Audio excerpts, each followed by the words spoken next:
სახელითა მამისად და ძისად და სულისად წმინდისად.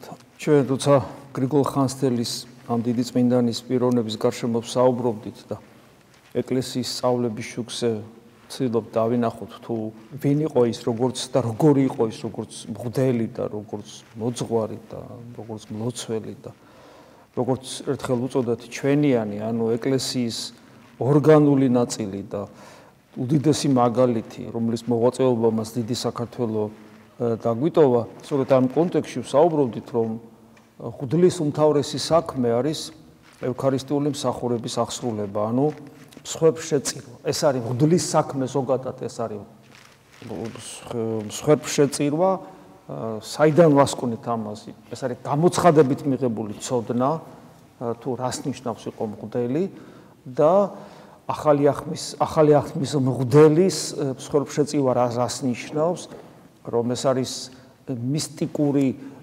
რეალობა, საიდუმლო რეალობა, რომელიც გვამყოფებს, უსისხლო მსხვერპლს შეწირვა, რომელიც გვამყოფებს გოლგოთაზე და გვამყოფებს საიდუმლო სერობას, ამაზე წინა შეხვედრებში ვისაუბრეთ და რა თქმა უნდა, როდესაც უკვე ჩვენ ვიცით, გამოცხადებიდან ვიცით, ანუ ღმერთისგან ვიცით, თუ რა არის მღვდლის უპირველესი საქმე, შესაბამისად და რა აღაშენებს ეკლესიას, ბუნებრივია, რომ ადამიანი ცდილობს ყველაფრის გაგებას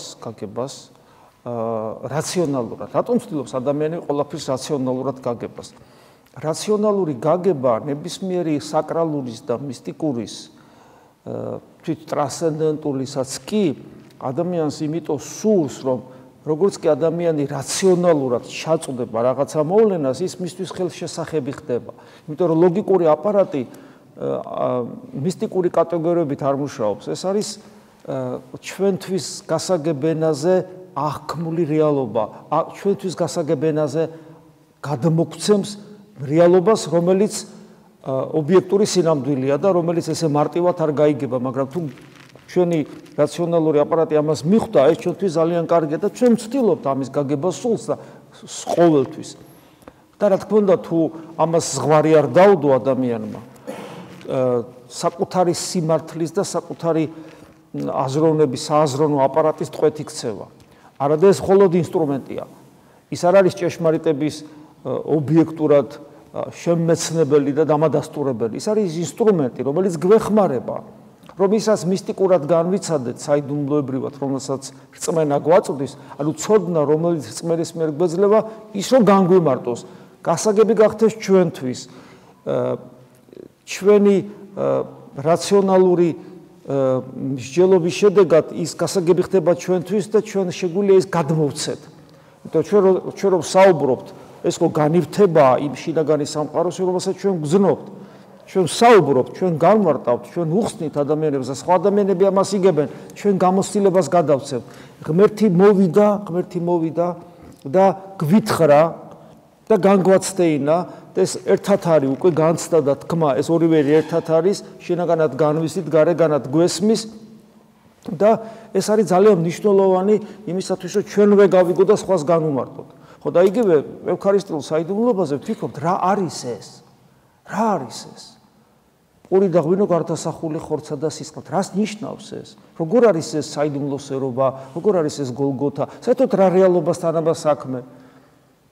ჩვენ ხვდებით ამ საიდუმლოებით, ჩვენ ხვდებით განხრთობილი ადამიანური ბუნების ნაწილი, მისი გაგრძელება და ეს არის სწორედ ეკლესია. და უფალი სხვადასხვანაირად გვაწვდის იმ შედეგს, რომელიც ამ საიდუმლოებასთან მიახლების შემდგომ უნდა მივიღოთ. სხვადასხვანაირად გვაწვდის. ეს არის ქრისტეს შემოსილება მაგალითად. და ასევე თქვათ, იგი ამბობს, რომ ის ვინ შეჭამს, აი ესე უხეშად ამბობს, გესმით, უხეშად. ამასაც თავისი მნიშვნელობა აქვს. სულ ფიქრობ ხოლმე, აი ჩვენ ვჭამთ, ხო, საკურთხეველში მგლები ვწირავთ და მერე ვჭამთ, ვსვავთ, რა არის ეს? მერე მიფიქრია, აი უფრო მეტად საკრალურადაც და უფრო მეტად ბუნებრივად, ბუნებითად და უფრო მეტად გნებავთ ინტიმურად და უფრო მეტად სიახლოვით, როგორ უნდა მოხდარიყო ღმერთისა და ადამიანის შეერთება, თუ არა მიღებით, იმიტომ რომ ის ხო ჩვენ სისხლში შემოდის, გესმით? ეს სისხლი კიდე სულთან კავშირშია, როგორც ძველი აღთქმის სწავლება, ასევე საიდუმლოებრივი, რომელიც ბოლომდე ლოგიკური წვდომა შეუძლებელია. გესმით? და ამ დროს უფალიც გვეუბნება, რომ ვინ შეჭამს ჩემს ხორცსა და სისხლს, ის არის ჩემში, მე ვარ მასში. და მასში იწყება მარადიული სიცოცხლე. ესე იგი, რა გამოდის? მაზიარებელი ადამიანის შიგნით ქრისტემ მკვიდრდება. გახსოვთ პავლე რო იტყვის მერე იმ დიდ საიდუმლოებას გიმხელთ, რომელიც საუკუნეებიდან არსებობდა, მაგრამ ახლა განეცხადათ ადამიანებს, რომ ეს არის ქრისტე თქვენში. ასევე უფალი სწავლება, რომ ჩვენ პავლე მოციქულს ჩვენ ტაძარნი ვარ და უამრავ ეს უსასრულო შეიძლება ამის გავაგზავნოთ, რამდენი მინიშნება იმაზე, რომ ხდება რაღაცა გონება მიუწვდომელი, რაღაცა ონტოლოგიური ერთობა ყალიბდება ღმერთსა და ადამიანს შორის, იმის გამო, რომ ეს ერთობა უმწვერვალესი შეერთებით, როგორც უკვე ვთქვით, თავად ზეღმერთის პიროვნებაში მოხდა. და ამის გამო ჩვენ ამ დიდებული მოცემულობის, რეალობის, სინამდვილის, უკვე სინამდვილის ობიექტურად არსებულის თანაზე არ მივხვდებით. და ეს ერთ-ერთი რითაც ხდება, ეს არის ზიარების საშუალებით. ესე იგი, ევქარისტიული მსახურება, რომელიც არის უმთავრესი საქმე მღვდლისა, შესაბამისად, მღვდელი ხო მარტო არ არის, მღვდელს მაგალითად რომ მომინდეს, ხო, პურიც ქონდეს, ღვინოს ქონდეს, საღვთისმსახურო წიგნის ქონდეს და მომინდა წირვა და ზიარება. მე არა მაქვს უფლება ვწირო. არა მაქვს. ერთი კაცი მაინც უნდა იყოს. ანუ ეკლესია უნდა ხშენდებოდეს. ეკლესია უკვე ერთობა არის. ესე გამოდის, რომ როცა საუბარია, რომ მღვდლის უმთავრესი საქმე ეს არის წირვა, ამაში იგულისხმება, რომ მღვდელთან ერთად ერიდგას. ანუ ჩვენი საერთო საქმე, უმთავრესი საქმე, როგორც ქრისტიანისა, არის წირვა. ეს გასაგებია. ისიც მეტნაკლებად გავიგეთ, რადგან ჩვენ წმინდა წერილის ვენდობით და ქმედებაც ისეთია ვჭამთ, რომ ღმერთი ჩვენში შემოდის. მაგრამ ჩვენ ვიცით, რომ თუ ჩვენ ნებისმიერ მისტიკურ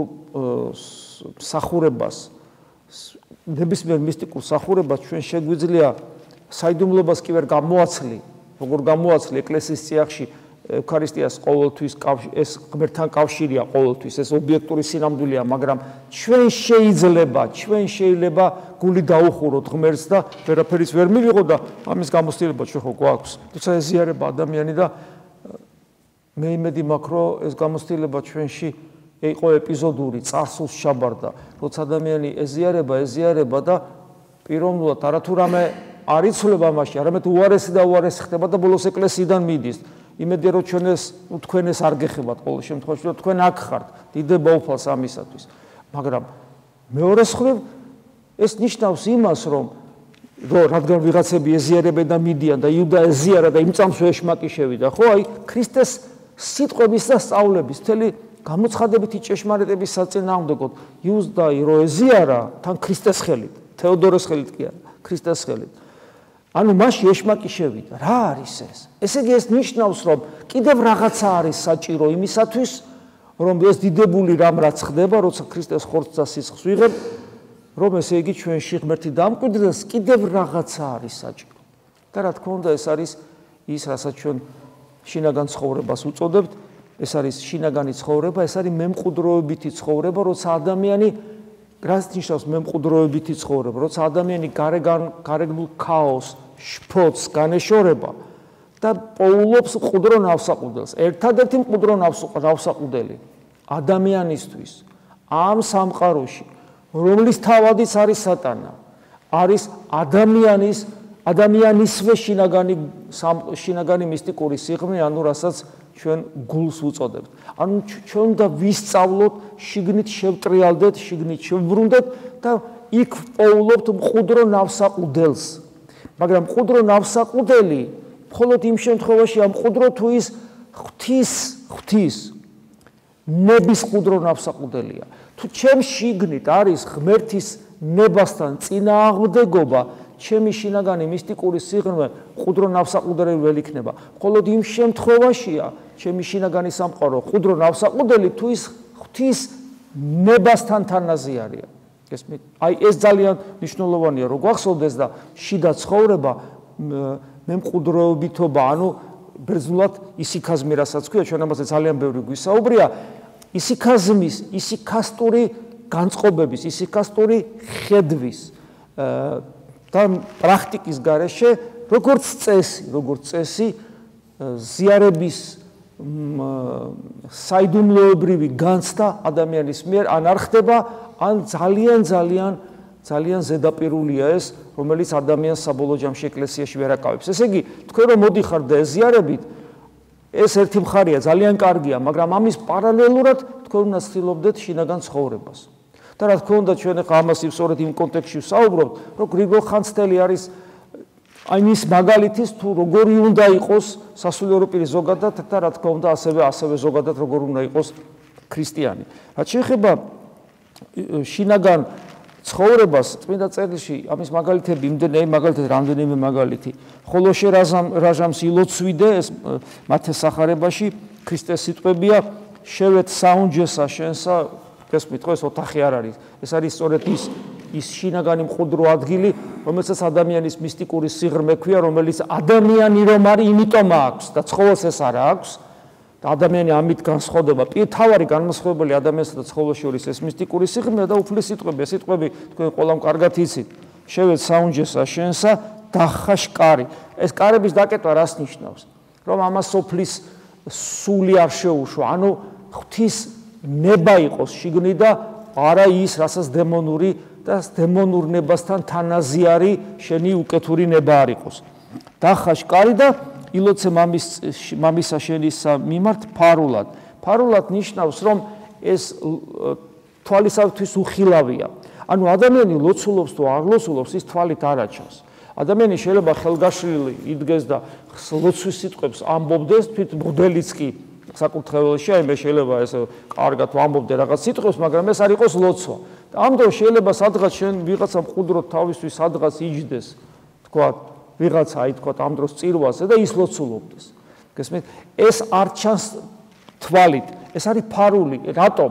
იმიტომ რომ ეს არის მისტიკური კავშირი შენს პიროვნებასა და ღმერთის პიროვნებას შორის, რომელიც შენს მისტიკურ სიღრმეში აღესრულება სხვაგან არსად.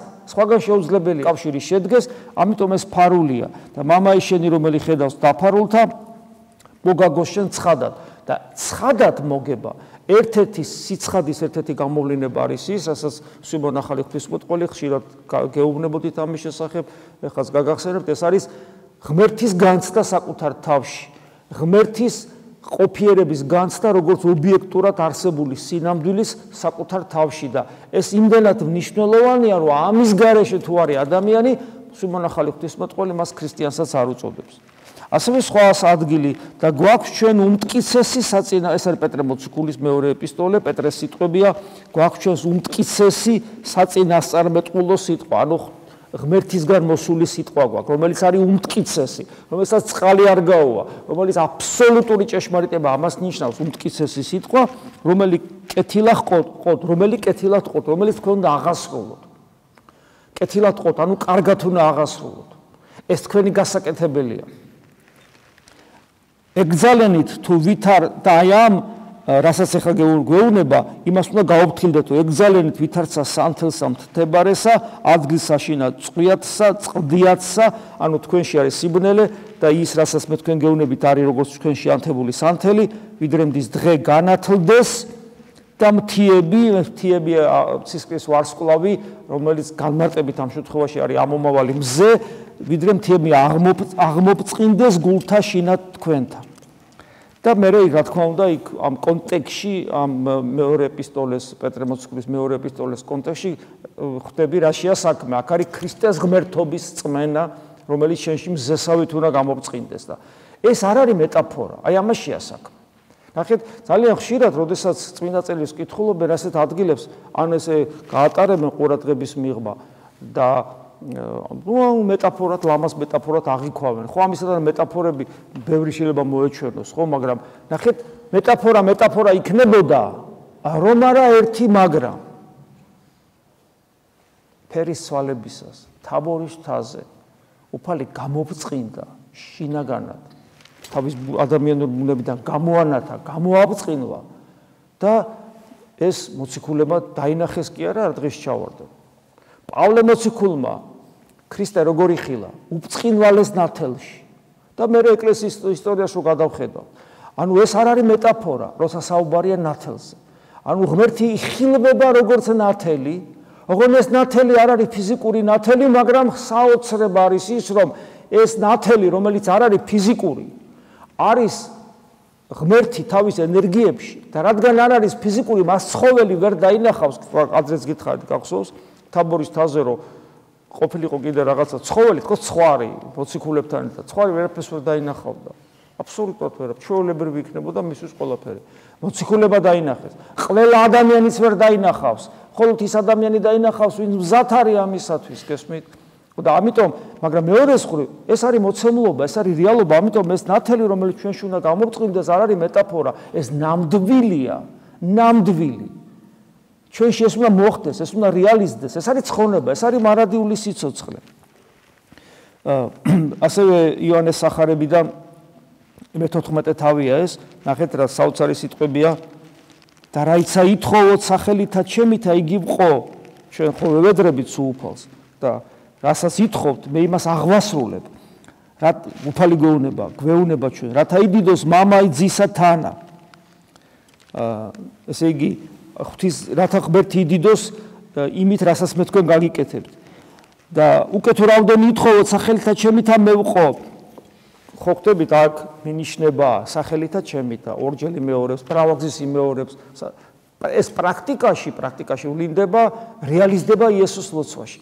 იესოს ლოცვა ერთის ხუთი ჩვეულებრივი ლოცვა, უბრალოდ მოკლეა და პრაქტიკული თვალსაზრისით არის ძალიან კარგი, იმიტომ რომ მას ისე შეგვიძლია ჩაამთავრო ეს ლოცვა, რომ გონმეტნაკლებად არ გაგიქცეს და შენ თავში დაიჭირო ამ სიტყვებში გაუკეთო კონცენტრირება მას, მაგრამ მეორე მხრივ იესოს სახელს ამბობ, იესო ქრისტეს ახსენებ, რომელიც სახელიც უმაღლესი სახელია ღმერთისათვის. სახელი რა არის? ღმერთის სახელი არის ღმერთის გამოცხადების ერთ-ერთი ფორმა, თუ ეს სიტყვათა წყობა სწორად წარმოვთქვი. ღმერთი ხო გონება მიუწვდომელია და არავის უხილავს, მაგრამ და ტრანსცენდენტულია, აბსოლუტურად მიღმიერია, მაგრამ ის გამოცხადებით გვეჩვენება და ამ გამოცხადებით, სხვადასხვა ენერგიით და სხვადასხვა გამოცხადებით ჩვენ მას რაღაც გარკვეულ სახელი შეიძლება დავარქვათ. თქო, ყოვლა ძლიერი მაგალითად. ხო, მარადიულად მყოფი არსი მაგალითად, ხო? აბსოლუტური ნათელი, თვალშეუდგამი და ასე შემდეგ. და მიუაჩtildeებელი ნათელი, ხო, ყოვლად ბრძენი მაგალითად. და პავლე მოციქულის სიტყვების მიხედვით ყველაზე უმაღლესი სახელი, ძველ თქმაში ვიცით უმაღლესი სახელი იყო მე ვარ, ანუ მე ვარ ყოფიერება, მე პიროვნება, ანუ ყოფიერება, როგორც ასეთი ყოფიერების საწყისი, ხო, მარადიული ყოფიერება არის პიროვნული, მე ვარ, ეს იყო უმაღლესი გამოვლინება, რითაც მოსეს გამოეცხადა მაყლოვანში, მაგრამ ახალ აღთქმაში უმაღლესი სახელი არის იესო ქრისტე. ამას პავლე მოციქული ცალსახად ამბობს. და ამიტომაც სახელითა ჩემითა რომ მესმის, ესე იგი უმაღლესი სახელი, ანუ ღმერთის უმაღლესი გამოცხადება, უმწვერვალესი გამოცხადება ღმერთისა. ღმერთი გამოჩნდა ხორცითა. გესმით? აი ამაზეა საუბარი და ეს სახელი იმდენად ძალმოსილია, ამ ძალმოსილებას საიდან ვიცით რომ ძალმოსილია იესო ქრისტეს სახელი? საიდან ვიცით? გამოცხადებით ვიცით ესეც. საიდან ვიცოდე მე სხვანაირად? ხო გესმით? იმიტომ რომ ეს არის სახელი, რომლის წინაშე მოდრკება ყველაფერი, მუხლი, ყოველი მუხლი. ზეცაში, ქვესკნელში, ქვეყანაზე, ხო? ამიტომ და ეს მიანიჭა უდიდესი ძალმოსილება მიანიჭა ამ სახელს ღმერთმა. ისე როგორც ჯვარი რა არის, ის სასიკვდილო იარაღი იყო, მაგრამ ღმერთმა მიანიჭა ეს უდიდესი ძალმოსილება. აი ესე აქაც, ამიტომ სახელითა ჩემითა ითხოვოთ, ეს პირდაპირ მინიშნება იესოს ლოცვაზე და ამავე დროს ეს სახელი უკავშირდება რას? ღმერთს ვუყვარ ვარ მე და ამიტომ მოვიდა ადამიანად და მე მაქვს შესაძლებლობა რომ შევიყვარო იგი, იმიტომ რომ მე დავინახე მე მას რომ უყვარ ვარ. მე თუ დავინახე რომ მე მას უყვარ ვარ, იცოდეთ რომ მეც გამიელდება რომ ეს შევიყვარო და სახელი იესო ქრისტე არის განკაცებული ღმერთი, ჩვენთვის ჯვარცმული, მომკვდარი, ჩვენზე მზრუნველი, რომელიც მეგობარს, რომელიც ძმას, დას, მოწაფეს მიწოდებს, შვილს მიწოდებს და ბუნებრივია რომ იესო ქრისტეს სახელის ხსენება ადამიანს ასწავლის ღვთისადმი სიყვარულს. ამიტომაც დიახ მის სახელით თუ ვთხოვთ ვყო ამბობს უფალი. უკვე თუ გიყვარ ვარ მე, ეხლა სიყვარულზე საუბრობს, მე თუ გიყვარ ვარ მცნებანი ჩემი და იმარხენით და მე ვკითხო მამასა ჩემს, ანუ კითხო ნიშნავს თქვენთვის ვილოცებ, ანუ ღვთისმთავრობას გავწევ. კითხო მამასა ჩემსა და სხვა ნუგეშინისმცემელი. მარტო მე არა ვარ თქვენი ნუგეშინისმცემელი. არამედ სული წმინდა ღმერთის თქვენი ნუგეშინისმცემელი. ამიტომ ის არის მეც ნუგეშინისმცემელი ვარ, მაგრამ სხვა კიდე ნუგეშინისმცემელი. მე რომ ამაღლდები და ვეღარ დამინახავთ ის სხვა მოვა და ის თქვენგან შექმნის ეკლესიას. და სული წმინდა რომ გარდამოვიდა იმ დღიდან არსებობს ახალი აღთქმის ეკლესია. და სხვა ნუგეშინისმცემელი მოგივლინო თქვენ, რათა თქვენთანა დაადგრეს უკუნისამდე. ჩვენ თუ არ განვაგდებთ ის არ განგოშორება სული წმინდა ღმერთი, სული გი ჭეშმარიტებისა, მაგრამ ეს სული არ ჩანს, მე ვერ ვხედავ, ვერ გძნობ, ვერ განვიცდი, რატო? იმიტომ რომ რომელი სოფელსა ვერ ხელეწიფების მოღებად, ამას სუფლის სული სანამ ჩემში დომინანტია, მე არ შემილია სული წმინდა ღმერთის განცდა და აღქმა და სანამ მე არ შემილია სული წმინდა ღმერთის აღქმა და განცდა, მე არ შემილია მისგან მომუჭებული ენერგიების აღქმა და განცდა, ანუ ღმერთის აღქმა და განცდა ჩემში. გესმით, არ შემიძლია. მაგრამ მე ვთხოვ, ამიტომ ჩემი ლოცვის უმთავრესი мотиваცია იგივე იესოს ლოცვაში არის ის, რომ სული წმინდა ღმერთი, რომელიც ჩემში პოტენციაში უკვე გიეს, რამე თუ მე ვარ მონათლული და მირონცხებული, მე მინდა რომ ის მე განვიცადო და ის განიცდება მხოლოდ მაშინ, როცა მე ქრისტესადმი ერთგულებას ვავლენ, თავგაწირულ ერთგულებას ვავლენ და ჩემი გულით და ჩემი ცხოვრებით ქრისტეს ვადიდებ და სადაც ქრისტე იდიდება, იქ ავლენს თავს სული წმინდა ღმერთი, ესეც წმინდა წერილის სწავლებაა. და სოფელი კიდე რატო ვერ ხედავს მას? არც იცის იგი. ხოლოდ და ამ დროს ეს პასუხისგებლობითი ჩემი შემარცხვენელი სიტყვები, ხოლო თქვენ იცით იგი. რატო ვიცი? საიდან ვიცი? რამე თუ თქვენთან არის, ჩემთან არის და თეოდორე შენ იცის, საიდან ვიცი? იმიტომ რომ შენთან არის მეუბნება უფალი. და სულ შენთან იქნება, თქვენთან არის და იყოს სულ ყოველთვის. გესმით? ეხლა ბუნებრივია რომ ამის მერე მე არ შემიძლია რომ გავჩერდე და გულსახელი დავიკრებო და თქვა როგორც იქნება, რას ქვია როგორც იქნება. აჰა, როგორც აი ასე, როგორც იქნება არა, აი ასე უნდა იყოს. ასე თუ არ იქნება, მე ქრისტიანი არა ვარ. ეს არის ძალიან მნიშვნელოვანი. დროის თვალსაზრისით გზოგავთ ხოლმე და ამიტომ წყვეთ ახლაც. თან რა კარგია, მრავალი შეხვედრა გრიგოლ ხანძთელის გარშემო ტრიალებთ. მაგრამ ეს ყველაფერი ჩვენს გულში გასაცოცხლებელია და ჩვენი საკეთებელია. მე მინდა რომ ძალიან სიღრმისეულად დავინახოთ, რას ნიშნავს ვიყოთ ქრისტიანები. თორე, როდესაც ადამიანი ვერ იგებს, რას ნიშნავს იყოს ქრისტიანი და ჩვენ ვხედავთ ჩვენს რეალობას გარშემო, მე ვარ მღვდელი. ეხლა მაგალითად ქირურგი რო ვიყო, ან პილოტი, ხო?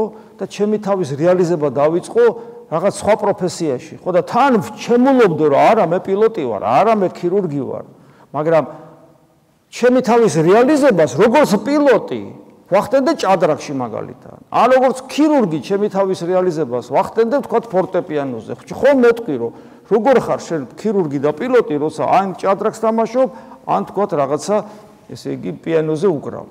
შენ მაჩვენე შენი პილოტობა, შენი პროფესიონალიზმი მაჩვენე როგორ დაფრინავ და შენი პროფესიონალიზმი მაჩვენე როგორ აკეთებ ოპერაციებს და სხვა სფეროში ნუ ეძებ თავის რეალიზებას და ამით ნუ მიტკიცებ რომ კარგი ქირურგი ხარ და კარგი პილოტი ხარ და მღვდლობა ეს არის ქრისტეს ნაცვლობა, როგორც გიორგი მერჩულე წერს, როგორც გრიგოლ ხანძთელის სიტყვები, ეს არის ქრისტეს ნაცვლობა, დედამიწაზე ქრისტეს საქმის გამგზელებელი ხარ და უპირველეს ხარ მღვდელი უსისხლო მსხვერპლშემწირავი.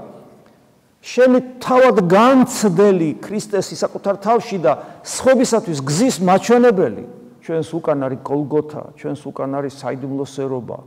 ეს არის ქრისტეს საფლავი, ამბიონი ის ქვა გადმოგორებული საფლავიდან, რომელშიც შეხვალ და მკვეთრით აღმდგარი უფლის გამოცდილება შეიძლება. გესმით, ეს ადგილია, ეს სხვა ადგილი კი არ არის. ეს დაახლოებით რას გავს ითით, რომ ჩვენ მივსულიყავით მენესალცხებლე დედებთან ერთად და გამოგცხადებოდა მკვეთრით აღმდგარი იესო ქრისტე საფლავში და გვესაუბრა, რომელი იმპერატორია ტახტზე ახლა და ესე იგი მეოთხედ მართველი, რა ქვია, იუდეველთა ახლა ჰეროდია თუ სხვა არის. გესმით რა შეასაკო. ქრისტიანის პრობლემაც ეს არის, როგორც კი შენ აცდები იმ ჭეშმარიტებას, რომ აქ ხარ ქრისტესთვის და სხვა არაფრისთვის, იმ წამსვე მოინდომებ შენი რელიგიური გზნობების და რელიგიური გამოცდილებებისა და ამ მერე უკვე შესაბამისი უნარჩვევების და შესაძლებლობების უკაცრავად და დახურდაებად რაღაც მიწიერ საკითხებში საკუთარ თავსაც დაიღუპა, ორმოსკენაც გაიწევ და უამრავსაც გაიყოლებ ამ ორმოსკენ. რაც მრავალგზის მომხდარა ეკლესიის ისტორიაში და ახლაც ამ საკითხებს ჩვენ თვალწინ სამწუხაროდ ასე ხედავთ. შეგვეციოს წმინდა გრიგოლ ხანძთელი ერთხელაც ბოლომდე გავალთ რა თქმა უნდა ამ თემასთან დაკავშირებით, მაგრამ თვითონ ეს საკითხი იმდენად მნიშვნელოვანია და მუდამ შეხსენება საკუთარ თავისა თუ რა არის ჭეშმარიტი ქრისტიანობა, რომ ვფიქრობ, რომ ამ საკითხებზე საუბარი ძალიან სასარგებლო იქნება ჩვენთვის. მადლი უფლისა ჩვენისა იესო ქრისტესი და სიყვარული ღვთისა და მამისა და ზიარება სულისა წმინდისა იყოს თქვენ ყოველთა თანა. ამინ.